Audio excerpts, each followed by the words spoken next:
RBI of India has cut interest rates with an aim to give fillip to economy. The central bank, Reserve Bank of India, has reduced interest rates by 0.25%.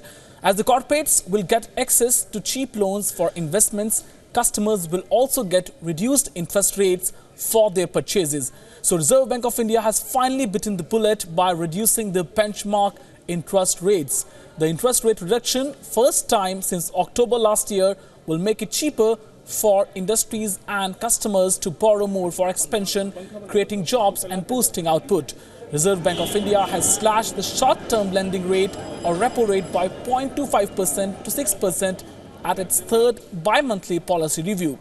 The central bank also kept reverse repo rate at 5.75%, while RBI has given a neutral stance on policy, not showing clearly what will be the overall outlook of Reserve Bank of India going forward. Without indicating any more rate cuts, it is not clear what is going to happen going forward.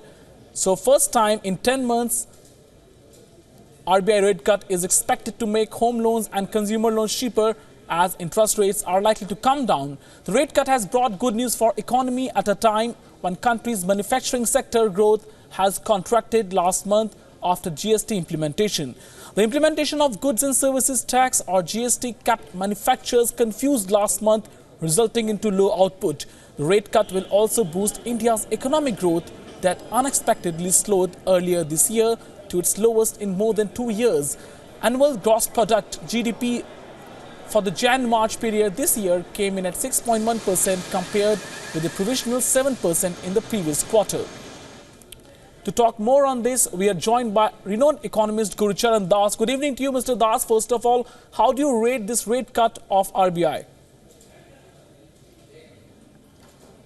Yeah, I mean, this was expected, and I had hoped, I really would have liked a 50 basis point cut, but that was perhaps asking for more than was expected. But yes, I think it's a turnaround at least and a good move. Although I must say that the situation with growth is very serious, and a rate cut like this, if it had been steeper, would have had a bigger impact in the short term, and which is what we need. We need demand to grow. We need companies to feel more confident.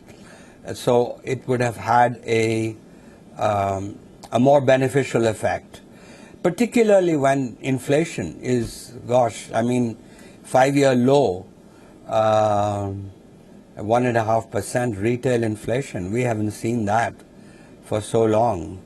So that is what I would have done. But there you go.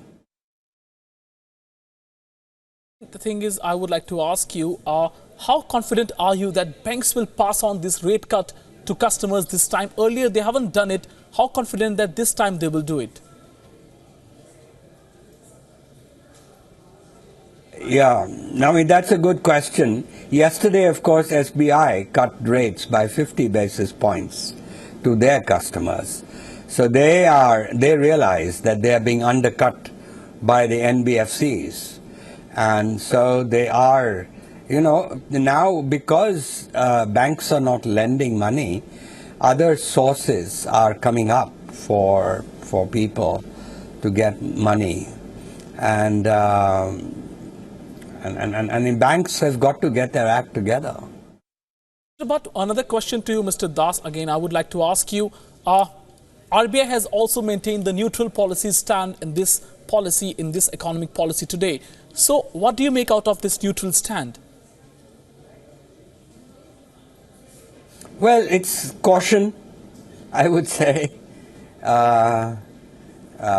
Central bankers are always cautious. So neutral is a good position to have. It doesn't force you into a serious commitment one way or the other. And Reserve Bank of India today said that the CPI inflation can go up by 1% during this year. So how do you see that impacting the rate cut and overall rate decisions going forward, Mr. Das? Well, that's the thing. I mean, I personally would gamble for it. I mean, I personally think that growth is really our priority now, and a rate cut can help in that direction. So I'm not sure I would be particularly worried about what you just said. We're also joined by Suyaj Bhatt, economist from Mumbai, to talk more on this rate cut. Well, good evening to you, Mr. Bhatt. First of all, how do you see this rate cut overall impacting the Indian economy going forward? So, good evening, Sumit. It was more or less in line with what the street was expecting, and 25 basis point is definitely something I would say less, because at least a 50 basis point is what would have really translated into a real impact in the economy. And back at our end, we had done some research where we tried to understand, the total corporate debt of Nifty companies. And what would be the impact if you change the rate by 25 basis point on the EBITDA, and what would be the impact if you change the rate by 50 basis point? And you would find surprisingly that if you change the rate by 50 basis point, your EBITDA shoots up by almost 200 to 300 basis point, but a 25 basis point cut translates into almost a negligible impact on change in EBITDA. So from a company perspective, I'm not sure whether this is a very, impactful kind of a move. But from a signal perspective, maybe it could be that, the RBI is taking a more liberal stance of, allowing, or they're giving a room to cut interest rates further. Also, Sumit, we need to remember that the Fed, which is something also influencing, most of the emerging market central bankers, decision making, is the respite was that the Federal Reserve did not change the interest rate this time and allowed it to keep it as it is, which is also something which gave a room to the governor to cut the rates by 25 basis point. So I think all of this is a good news, but I think the street, I would have expected a 50 basis point to have seen some real impact on the economy. And I know it's a tough spot to be a governor, because it's not just your local inflation number. You also have to look at your, fiscal account and your current account, and then take call. And also one more evident insight was that your rupee has reached or appreciated against dollar. That also says that you have a healthy bond market. So that's something which I think all these calculations would have probably gone into his mind, and that's why he would have taken probably only a 25 basis point cut, and rather than a 50 basis point cut. All right, Mr. Bhatt. All right. So let's bring to our viewers what has happened today. RBI has really gone for a rate cut. Take a look at the story. What happened today? For the Indian economy that has faced some major headwinds in the recent past, there's some good news at last. The Reserve Bank of India has finally bitten the bullet by reducing the benchmark interest rates. The interest rate reduction, for the first time since October last year, will make it cheaper for industries and customers to borrow more for expanding operations, creating jobs and boosting their output. The Reserve Bank of India has slashed the short-term lending rate, or Repo rate, by 0.25% to 6% at its third bi-monthly policy review. The central bank also maintained the reverse repo rate at 5.75%. What lies in the future? The bank won't say, at least for now. There are no indications whether there will be more rate cuts in the future. Consumers can rejoice too. India is about to enter the annual festive season. When spending goes up, this rate cut, coming for the first time in 10 months, is expected to make home and consumer loans cheaper, as interest rates are likely to come down. As for the economy, it's time to celebrate. After last month's GST implementation, the country's manufacturing sectors stopped growing, while the implementation of GST confused manufacturers. The rate cut will also boost India's economic growth, that unexpectedly slowed earlier this year to its lowest in more than 2 years.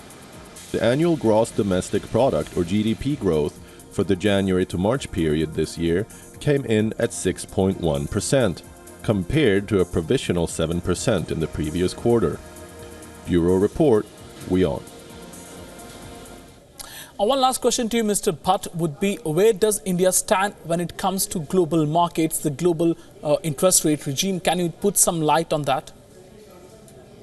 So I think globally you would find that India is still the most attractive market if you talk from a bond market perspective. We have the highest interest rate amongst the emerging market and the most stable rating as far as the bond rating goes, which is also evident with the record inflow that has come in terms of dollar as well as euro terms from overseas market to the bond market, which is also having an impact on the currency. So globally, I think we are the highest interest rate regime, you could say. And clearly, as Mr. Gurcharan Das said, that the focus should be on growth rather than being conservative. So I think it would be a lost opportunity if you don't cut rates and allow the economic engines to fire up. And it shouldn't happen that it's too late for us to probably then react to it. Because I remember the last quarter when we met, India has already fallen to a second position when it comes to the fastest growing economy from China. So, but then these are all indications that it's high time that the government or the governor or the federal bank, central bank reacts to this and cuts rate and allows the economy to grow rather than keeping a high-handed approach of keeping a high interest rate. All right. Thank you, Mr. Bhatt, for talking to us and giving us all these important details. So today, RBI has cut the rates, but it's not clear what's going to happen in future. RBI has maintained a neutral policy stance.